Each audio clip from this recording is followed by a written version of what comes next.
Now, try to understand the concept of primary memory. जैसा हमने chart में पढ़ा था, कंप्यूटर मेमोरी कितने तरीके की होती है? दो तरीके की, प्राइमरी मेमोरी और सेकेंडरी मेमोरी। इसको हम थोड़ा सा एक्सप्लेन करने की आपको कोशिश करते हैं। It is also known as internal memory और main memory of the computer. Primary memory को इंटरनल मेमोरी और मेन मेमोरी भी कहा जाता है कंप्यूटर की। This is the inbuilt memory that stored data and instruction while working। Inbuilt का मतलब है, मैंने आपको अभी पहले समझाया था कि कंप्यूटर जब भी हम खरीदते हैं, लैपटॉप, कंप्यूटर, मोबाइल, तो उसके अंदर एक खुद की मेमोरी होती है, राइट। इसको ऐसे समझने की कोशिश करें कि हमारी बुक्स हैं और हमारा दिमाग है। तो हमारी बुक्स तो क्या होगी? सेकेंडरी मेमोरी हो गई।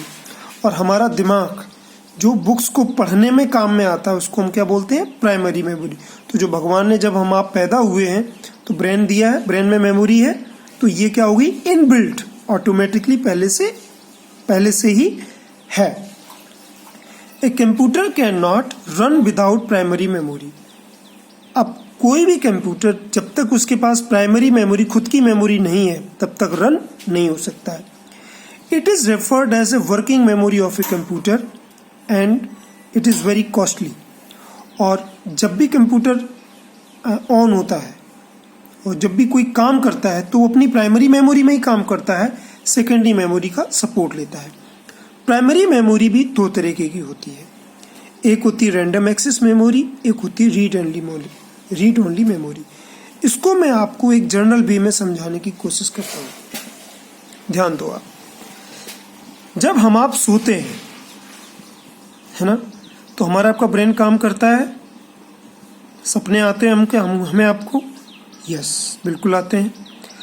तो जब हम, और आपने देखा होगा जब किसी आदमी की डेथ हो जाती है तो उसका ब्रेन काम करना बंद हो जाता है।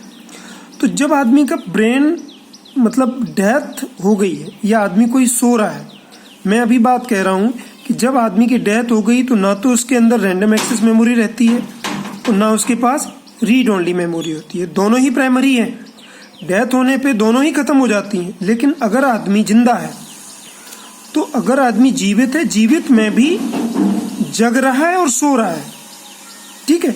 तो आप ऐसे मानो कि अगर सो रहा है तो उसको तो हम क्या मानेंगे? Read only memory. और जग रहा है तो उसको हम क्या मानेंगे? रैंडम एक्सेस मेमोरी, ठीक है। तो जब हम अपने मोबाइल फोन या लैपटॉप को ऑन करते हैं, तो ऑन करते वक्त बूटिंग होती है। क्या होती है? बूटिंग। तो बूटिंग जब हो रही होती है तो रीड ओनली मेमोरी को कंप्यूटर या लैपटॉप एक्सेस करता है, ठीक है।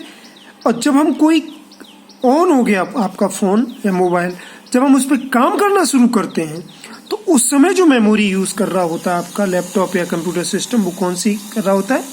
रैंडम एक्सेस मेमोरी, ठीक है। अब रैंडम एक्सेस मेमोरी को ऐसे भी समझने की कोशिश करें कि मान लो लाइट चली गई, तो आपने डेटा सेव नहीं किया, है ना। सेव नहीं किया तो लाइट चली गई, देखा क्या?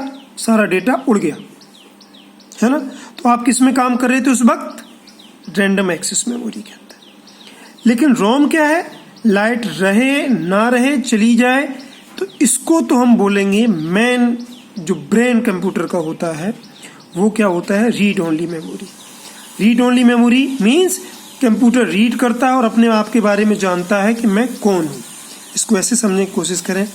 It contains the instruction to start a computer which can be read only but never edited. इसको कभी भी एडिट नहीं किया जाता है।